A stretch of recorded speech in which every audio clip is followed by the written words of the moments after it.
교회를 다니면서 우리가 가장 많이 접하게 되는 책은 무엇일까요? 성경책입니다. 성경은 참 가깝고도 먼 책이라는 생각이 듭니다. 교회에 올 때 우리가 늘 들고 오는 책이지만 때로는 이게 액세서리처럼 습관적으로 들고 올 때가 참 많다는 것이죠. 어떤 분들은 교회 갈 때 이렇게 먼지 쌓여 있는 성경책을 툭툭 털어서 가지고 온다는 분도 있고, 아니면 차에 그냥 차 뒷좌석에 보관되어 있다가 한 번씩 교회 올 때 들고 오는 그런 책일 수도 있을 것 같습니다. 우리가 신앙생활을 오래 해도 말씀을 많이 읽고 연구하지 않으면 말씀에 대해서 잘 모르는 경우가 참 많다는 것입니다. 저는 군대에서 세례받고 신앙생활을 시작했는데 병장을 달고 무언가 제대하기 전에 한 가지라도 이루고 가야 되겠다, 그런 생각을 해가지고 처음으로 성경책을 샀습니다. 그래서 처음으로 제 성경책을 사고 제대하기 전에 성경을 일독하고 전역해야 되겠다, 이제 그렇게 결심을 했습니다. 그래서 억지로 어떻게 일독을 하긴 했는데 무슨 말인지 전혀 이해가 되지 않더라고요. 지금은 그때로부터 한 20년 정도가 지나서 신앙생활 한 지도 한 20년 가까이 되었는데, 지금도 여전히 성경은 저에게 어려운 책이라는 그런 생각을 해보게 됩니다. 전에 어떤 청년 중에 어떤 형제가 이런 말을 하더라고요. 성경을 읽다가 혹시나 잘못 해석해가지고 자의적으로 해석해서 이단에 빠질까봐 무서워서 자기는 성경을 읽지 못하겠다, 이런 얘기를 하더라고요. 우리 성도님들 중에서도 혹시 그렇게 생각하시는 분 있는지 모르겠습니다. 엄청난 합리화일 수 있죠. 말씀을 보지 않고는 결코 우리가 하나님의 뜻을 알 수도 없고 하나님의 뜻대로 살 수도 없다는 것입니다. 올해 5월부터 하나님께서 저에게 큰 어떤 도전을 주셨습니다. 어떤 계기가 있어서 말씀에 대한 그런 사모함들을 많이 주셨습니다. 그래서 그때부터는 하루에 1시간, 아침에 꼭 첫 시간에는 1시간 이상 말씀을 보려고 계속적으로 노력하고 있습니다. 지금 불과 3개월인데 신약을 2번 정도 읽고 구약을 3분의 2 정도 읽어 나가고 있습니다. 놀랍지 않죠? 우리 성도님들은 워낙 말씀을 보시기 때문에 제가 제일 적게 읽고 있는 것 같습니다. 아무튼 저의 삶 가운데서는 굉장히 큰 변화이고 기적이라고 생각합니다. 그리고 또 8월 말에 우리 안미연 전사님께서 섬기고 계시는 제주 열방대학에서 목회자 성경 연구학교가 있더라고요. 그것도 신청해서 들으려고 하고 있습니다. 이 말씀에 대한 연구는 사실 끝이 없는 것 같습니다. 또 사실 우리의 작은 머리로, 우리의 어떤 지식으로 하나님을 다 알 수 없지 않습니까? 그런 것처럼 말씀도 마찬가지라는 생각을 하게 됩니다. 평생을 배워가게 되는 것 같고, 또 우리의 삶으로 평생 경험해 가는 것이 말씀이 아닌가 생각합니다. 그렇지만 또 한편으로 아는 만큼 우리에게 힘이 되는 것이 하나님의 말씀입니다. 아는 것에만 그치지 않고, 사실 교회에서 제일 힘든 분들이 있습니다. 하나님의 말씀은 너무나 잘 알고 성경 박사이신데 순종이 안 되는 분들 있죠. 제일 하나님도 어떻게 할 수 없는 그런 분들이 있습니다. 아는 만큼 순종했을 때 그게 하나님의 말씀의 능력, 그것이 우리의 삶의 능력으로 나타나는 것을 보게 됩니다. 히브리서 4장 12절로 13절 한번 같이 읽겠습니다. 히브리서 4장 12절로 13절 같이 한번 읽겠습니다. 시작. 하나님의 말씀은 살아있고 활력이 있어 좌우에 날선 어떤 검보다도 예리하여 혼과 영과 및 관절과 골수를 찔러 쪼개기까지 하며 또 마음의 생각과 뜻을 판단하나니. 계속 읽겠습니다.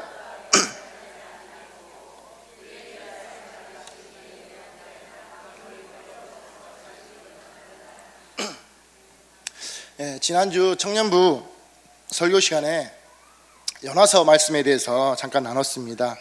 그래서 연화서 말씀을 가지고 우리가 받는 심판에 대해서 나눴습니다.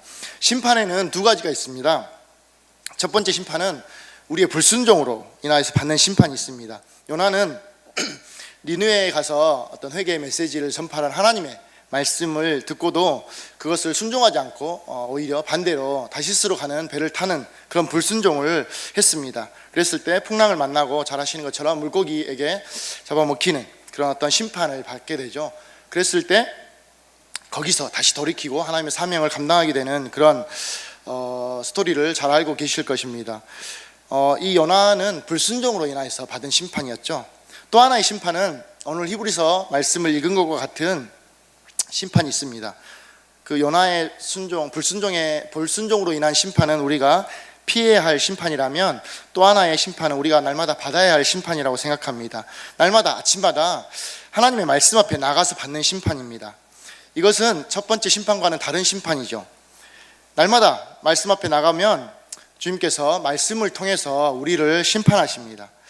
우리가 아침에 일어나서 막 그 은혜 충만하고 믿음으로 하루를 시작하는 분들이 혹시 많이 계신지 모르겠습니다. 요즘에 날씨가 더워서 아침에 일어나면 불쾌지수가 굉장히 높을 수도 있고, 또 일어나면 그 갑자기 없던 근심, 걱정, 염려들이 우리 삶 가운데 찾아오고 몰려올 때가 참 많다는 그런 생각을 해보게 됩니다. 그래서 우리의 인간적인 어떤 생각이나 기준, 감정들이 우리 하루를 지배할 때가 참 많다는 것입니다. 말씀 앞에 나가지 않으면 그런 절대적인 기준 없이 아침에 일어났을 때 어떤 그날 날씨나 컨디션이나 기분에 따라서 감정과 기분대로 살 때가 많다는 것입니다. 그래서 말씀은 우리의 다림줄이 되어주는 것입니다. 우리의 잘못된 생각이나 감정, 또 주님이 주시지 않은 그런 쓸데없는 염려, 근심, 걱정들을 오늘 히브리서 말씀과 같이 이렇게 찔러 쪼개고 믿음의 생각을 불러일으키고 믿음으로 살도록 해주는 것입니다. 우리 교회 표가 있죠. 이렇게 위에 프랑카드에 붙어 있는데 한번 읽어보겠습니다.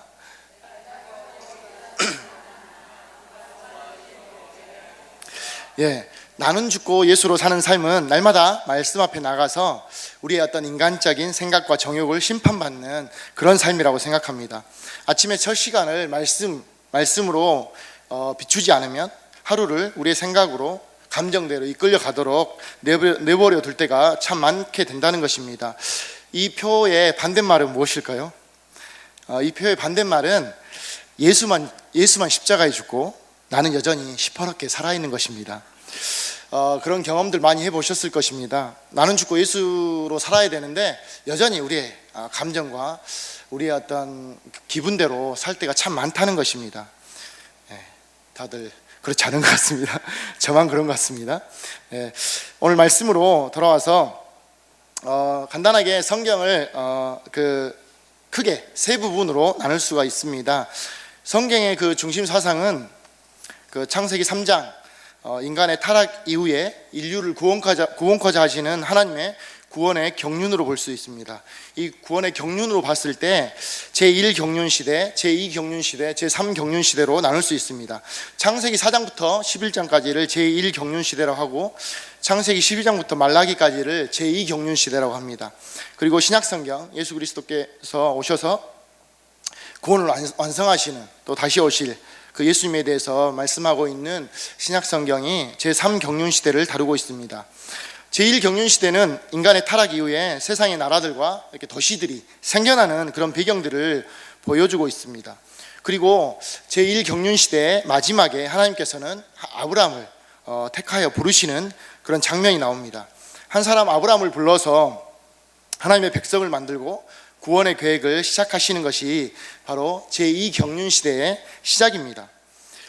성경은 저도 성경에 대해서 잘 모르지만 성경은 결국 두 가지 이야기입니다. 하나님의 백성, 아브라함을 택하여 부르시는 하나님이 그 아브라함을 통해서 계속 믿음의 하나님의 백성들을 만들어가는 그런 스토리입니다. 그래서 그 아브라함 한 사람부터 지금 우리까지 믿음의 그런 민족들, 믿음의 백성들이 이어져 오는 것이 바로 성경에서 가장 크게 다루고 있는 주제인 것이죠. 또 하나는 창세기 4장부터 11장까지 생겨났던 세상의 어떤 나라들과 도시들의 이야기를 함께 다루고 있는 것이 우리 성경에서 나오는 이야기입니다. 이 이야기가 창세기부터 계시록까지 계속적으로 이어져 있는 것입니다. 아브라함을 부르시고 그에게 하나님께서는 두 가지 약속을 주십니다. 자손과 땅의 약속을 하셨습니다. 그로 하여금 큰 민족을 이룰 것이고 그에게 가나안 땅을 약속하셨습니다. 근데 그 약속을 받은 아브라함은 지금 사실 현실적으로 자녀가 없습니다. 자녀가 없는 아브라함에게 하나님께서는 자식을 주고 후손을 하늘의 별과 같이 주시겠다는 약속을 하십니다. 이 약속을 받은 아브라함은 굉장히 당황스러웠을 것 같습니다. 계속적으로 올라오는 그런 어떤 의심이나 불신앙이 있었을 것 같습니다. 왜냐하면 아브라함의 나이가 100세였고 사라의 나이는 90세였습니다.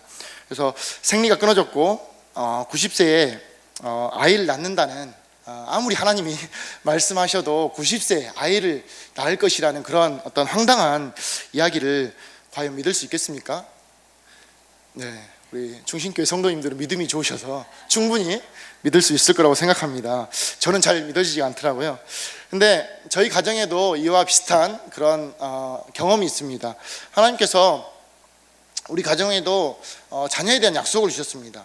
사실 저희 가정은 아이를 낳을 수 없는 그런 상황이었습니다. 그 병원에서 불임으로 판정하는 게 정상적인 부부관계를 했을 때 1년 사이에 아이가 생기지 않으면 불임이라고 합니다. 그래서 1년 후에도 아이가 생기지 않아서 병원을 갔는데 병원에서 정확히 불임 판정을 하더라고요. 그래서 현실적으로나 어떤 정확한 의학적으로는 임신할 수 없는 그런 상황이 있었습니다. 근데 하나님께서 그때 이제 하나님의 약속의 말씀을 주셔서 그 약속의 말씀을 붙들고 기다리는 시간들이 있었습니다.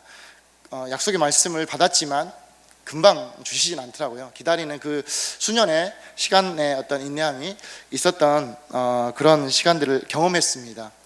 근데 이 부분에서 중요한 것은 제가 그 약속의 말씀을 받은 것이 아니라 제 아내가 그 약속의 말씀을 받았다는 것입니다. 오늘 아침에 허 목사님께서 하나님을 경외하는 설교를 해주셨는데 제가 받은 게 아니라 우리 아내가 이 약속의 말씀을 받아서 이렇게 그 약속의 말씀을 붙들고 기다리는 인내의 시간들을 보낸 경험들이 있습니다. 오늘 본문 1절 한번 보겠습니다. 오늘 본문 1절 한번 같이 읽어보겠습니다. 시작. 이후에 여호와의 말씀이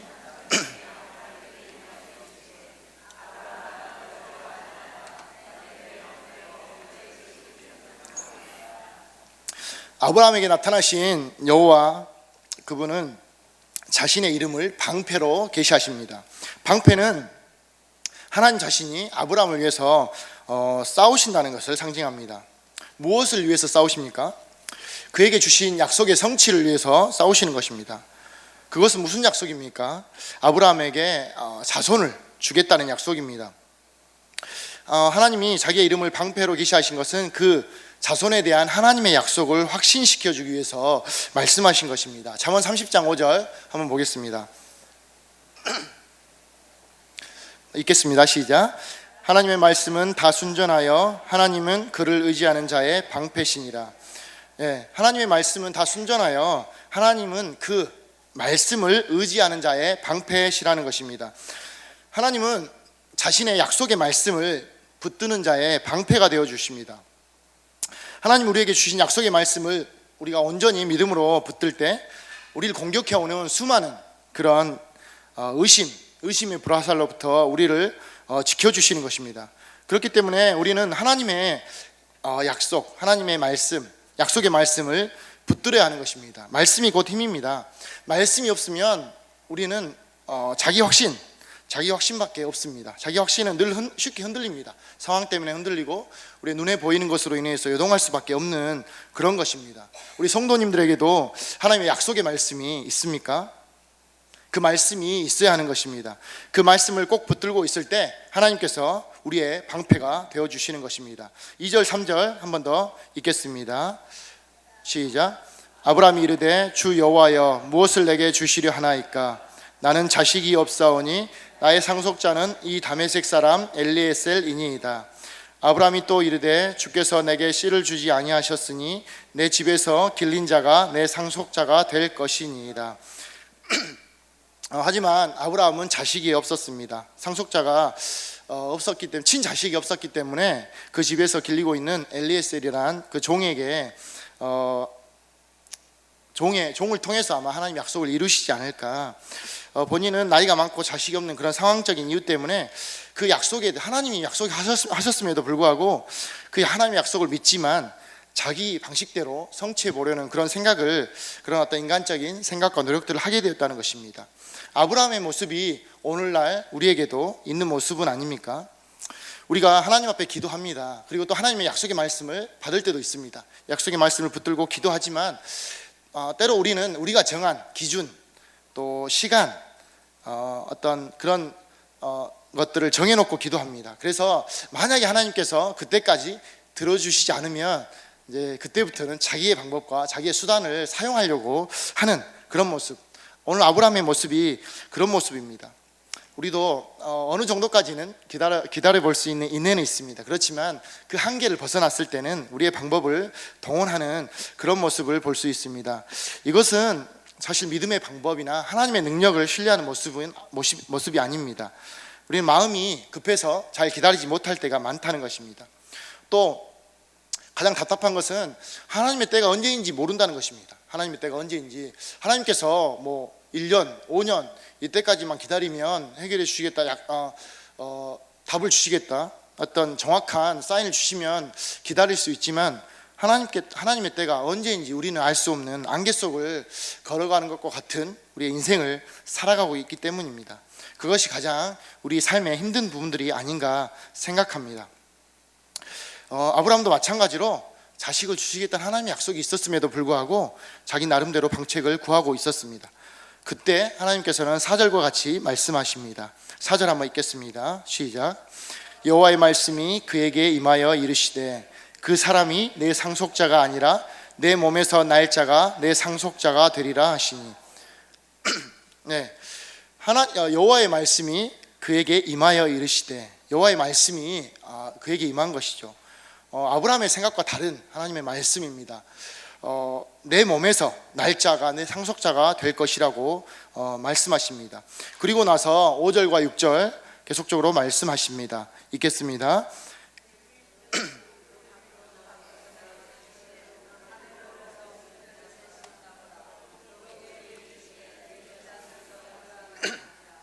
아브라함이 여호와를 믿으니 여호와께서 이를 그의 의로 여기시고.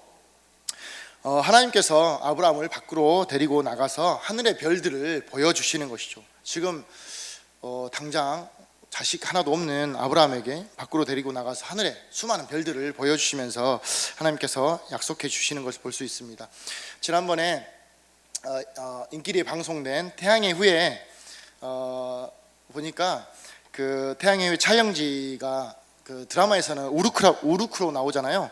근데 실제 지명이 그 그리스 자킨토스 섬의 나바지오 해변이라는 곳입니다. 드라마에서 보니까 굉장히 별들이 엄청나게 그림처럼 많더라고요. 그래서 이제 거기서 송중기와 송혜교가 이렇게 낡은 파손된 배 위에서 앉아 있는데 그렇게 말을 하죠. 송혜교가 별을 따다 주라고 이렇게 말을 하니까 송중기가 멋진 말을 합니다. 이미 따왔다고, 내 옆에 있다고. 이렇게 멋있는 말. 우리 형제들 이런 멘트 연습해야 됩니다. 네, 아마 아브라함 당시에도 공해가 없었기 때문에 별이 아마 엄청나게, 하늘을 보면 별이 아마 쏟아졌을 것입니다. 그런 어떤 하나님께서 이렇게 친절하게 하나님의 약속의 말씀을 다시 한번 아브라함에게 말씀해 주셨을 때, 그때서야 비로소 아브라함은 약속의 성취에 대한 자신의 어떤 의도와 계획을 처리하는 모습을 보여줍니다. 여전히 하나님께서 약속의 말씀을 하신 그때에도 아브라함의 나이는 100세고 사라의 나이는 90세입니다. 상황은 변한 것이 하나도 없습니다. 임신할 수 없는 상황이죠. 희망이 없어 보이는 그 상황 가운데 있지만 그 자신의 어떤 생각과 자신의 계획들을 내려놓고 약속을 이루시는 하나님의 방식을 받아들이는 것입니다. 약속을 성취하시는 하나님의 계획을 자신의 것으로 받아들이는 것입니다. 그랬을 때 6절에 하나님께서는 이것이 아브라함이 얻은 의로움이라고 말씀하고 있습니다. 이것이 바로 믿음인 것입니다. 믿음은 이것입니다. 나의 방식을 내려놓고 하나님의 방식을 취하는 것입니다. 때로는 인간적으로 이해 안 되는 그런 어떤 하나님의 말씀, 있을 수도 있습니다. 그럼에도 불구하고 우리의 어떤 논리로, 우리의 생각과 이성으로 이해되지 않는 것일지라도 하나님께서 말씀하셨다면 나의 생각을 내려놓고 하나님의 방식을 취하는 것, 이것이 믿음입니다. 한번 따라해 보겠습니다. 믿음은 나의 방식을 내려놓고 하나님의 방식을 취하는 것입니다. 예, 이제 아브라함에게 주신 그 자손에 대한 약속은 아브라함의 방식이 아닌 하나님의 의도와 방식, 계획에 따라서 이루어지는 것을 볼 수 있습니다. 그 이후의 사건들은 우리 성도님들께서 너무나 잘 아실 것입니다. 그렇습니다. 하나님의 약속은 하나님의 능력과 하나님의 방법으로 이루십니다. 절대 우리의 생각이나 우리의 방법대로 이루시지 않는다는 것입니다. 이것을 꼭 기억했으면 좋겠습니다. 사도 바울은 아브라함이 얻은 의로움을 두 가지로 해석하였습니다. 하나는 우리가 의롭다함을 받을 때 우리의 행위나 노력으로 된 의로움이 아닌 오직 하나님의 방식, 곧 은혜로 된다는 것을 강조하였습니다. 로마서 4장 2절로 3절 한번 같이 읽겠습니다. 로마서 4장 2절로 3절 시작. 만일 아브라함이 행위로서 의롭다 하심을 받았으면 자랑할 것이 있으려니와 하나님 앞에서는 없느니라. 성경이 무엇을 말하느냐? 아브라함이 하나님을 믿음에 그것이 그에게 의로 여겨진 바 되었느니라. 이것이 첫 번째 방식입니다. 그 다음 방식은 의롭다 함을 받은 것으로 끝나는 것이 아니라 우리가 우리의 삶도 마찬가지 하나님께 구원받은 것으로 끝나는 것이 아니잖아요. 구원받은 이후에 구원받은 삶을 믿음으로 지속시켜 나가야 하는 삶이 필요하다는 것입니다. 그래서 또 다른 의로움, 다른 하나의 의롭다 하심은 믿음을 지속시킬 때 그것 또한 하나님의 은혜와 방식으로 전개된다는 것입니다. 갈라디아서 3장 5절로 6절 읽겠습니다. 시작. 너희에게 성령을 주시고 너희 가운데서 능력을 행하시는 이의 일이 율법의 행위에서냐 혹은 듣고 믿음에서냐? 아브라함이 하나님을 믿음에 그것을 그에게 의로 정하셨다 함과 같으니라. 다시 말해서 구원 이후의 전 과정이 우리의 계획과 의도가 아닌 하나님의 의도와 계획에 따라서 역사한다는 것입니다. 그것을 우리가 믿음으로 받아들일 때 그것이 우리의 의로움이 된다는 것입니다. 그래서 우리의 할 바는 사실 하나님이 행하시는 의도와 방식을 받아들여서 순종하는 것입니다. 그렇다고 해서 하나님의 약속의 성취가 아무 대가 없이 주어지는 것은 아닙니다. 하나님의 약속의 성취는 아무런 고난 없이 되는 것은 아니라는 것입니다. 아브라함도 그런 어떤 하나님의 약속을 받았지만 그 약속의 성취가 고난 없이 성취되진 않았습니다. 우리가 잘 아는 것처럼 400년 동안 애굽에서 종살이를 하는 그런 고통과 또 나와서 광야에서 40년의 세월을 보낸 다음에 가나안 땅으로 돌아오게 되는 그런 어떤 험난한 그런 과정 이후에 하나님이 약속하신 그 자손과 땅에 대한 약속이 이루어지는 그런 것을 우리가 성경을 통해서 볼 수 있었습니다. 말씀을 정리하겠습니다. 우리가 예수님을 믿을 때 우리는 믿음으로 구원받습니다. 그리고 나중에 천국 갈 때 우리가 예수님과 같은 그런 부활의 몸, 영화라고 하죠. 영광스러운 몸이 될 것을 우리는 알고 있습니다. 그렇지만 우리는 그 사이에 살고 있는 것입니다. 구원받고 천국 가기 전까지의 삶을 성화라고 하죠. 성화의 과정이라고 하죠. 오늘 본문에 아브라함과 같이 하나님의 약속을 받고 그 약속의 말씀을 붙들고 또 그 약속의 말씀을 붙들 때 우리의 방패가 되어주시는 그 하나님과 함께 걸어가는 그 과정, 그것이 성화라는 것입니다. 우리가 성화의 과정에 대해서 많이 오해하는 것은 성화가 우리의 옛사람을 끊임없이 조금씩 뜯어 고쳐서 새 사람으로 만들어가는 그런 고통스러운 과정이 아니라는 것입니다. 성화는 옛사람의 죽음과 새 사람이 된 그 시점부터 시작되는 것입니다. 우리가 그리스도 안에 있으면 더 이상 옛사람이 아니라 새 사람이라는 것입니다. 그럼에도 불구하고 여전히 우리의 삶 가운데 우리를 유혹하는 옛사람의 방식들과 성향들이 있다는 것입니다. 우리 육체에 남아있는 죄에 대한 추억과 관성과 습관들이 남아있다는 것입니다. 이 몸의 어떤 부패한 성향들, 그런 것을 세상의 유혹으로부터 계속 자극과 충동을 받아서 우리를 죄에 치우치게 하는 것입니다. 그래서 그리스도인은 이 십자가의 은혜와 성령의 능력을 의지해서 몸의 부패한 성향과 소욕을 제어해야 된다는 것입니다. 바울 사도는 로마서 8장 12절로 13절에 이렇게 이야기하고 있습니다. 같이 한번 읽겠습니다. 시작. 그러므로 형제들아, 우리가 빚진 자로 돼 육신에게 져서 육신대로 살 것이 아니니라. 너희가 육신대로 살면 반드시 죽을 것이로되 영으로서 몸의 행실을 죽이면 살리니. 성화의 과정은 옛사람을 새사람으로 바꾸는 것이 아니라 끊임없이 성령을 따라 사는 것입니다. 그러니까 구원받은 것은 한 번으로 끝나는 것이 아니라 구원받은 이후에 믿음의 삶을 살아가는, 구원받은 자의 삶을 유지해 나가는 것도 중요하다는 것입니다. 우리는 이미와 아직 사이에 살고 있기 때문에 계속 흔들리는 것입니다. 영어로 already, not yet, 이렇게 표현할 수 있습니다. 제가 아침에 영어를 배워서 오해는 잘 안 되는데요. 우리는 이미 천국 시민권자이지만 아직 흔들리는 세상에 살고 있다는 것입니다. 우리의 정욕 때문에 흔들리고 또 우리를 흔드는 사단의 유혹 때문에 흔들리는 것입니다. 하지만 우리에게는 이미 영원한 생명이 보장되어 있습니다. 흔들리는 세상 속에서 절대적인 진리 되시는 그 주님을 붙들어야만 요동치 않는다는 것입니다. 아브라함처럼 약속의 말씀을 받아야 합니다. 약속의 말씀을 붙들 때 우리에게 끊임없이 우리를 공격하는 의심과 죄의 유혹, 그런 불화살로부터 하나님께서 그 약속의 말씀이 우리를 지키시고 보호하시고 우리의 방패가 되어주시는 것입니다.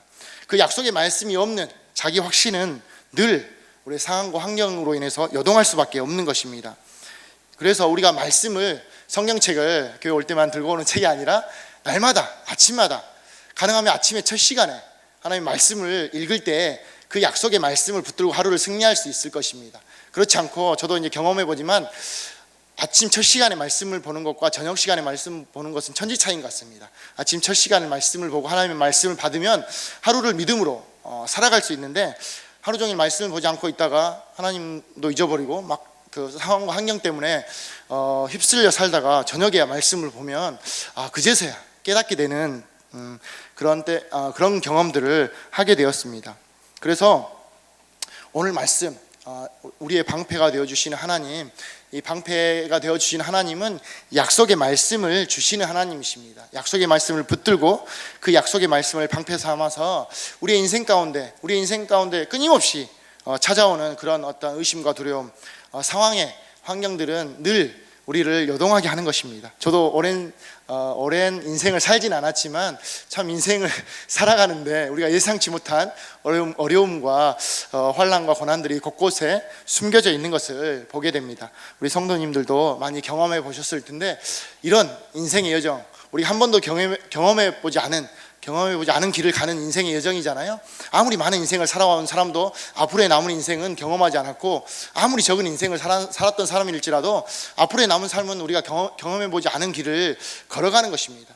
절대 우리의 머리로 한 치 앞을 알 수 없고 앞으로 무슨 일이 일어날지 알 수 없기 때문에 우리는 하나님의 약속의 말씀을 붙들어야만 우리가 요동치 않고 흔들림 없는 확신을 가지고 살아갈 수 있을 것입니다. 이렇게 하나님의 약속의 말씀을 받고 약속의 말씀을 붙들고 살아가시는 우리 모든 충신교회 성도님들이 되셨으면 좋겠습니다.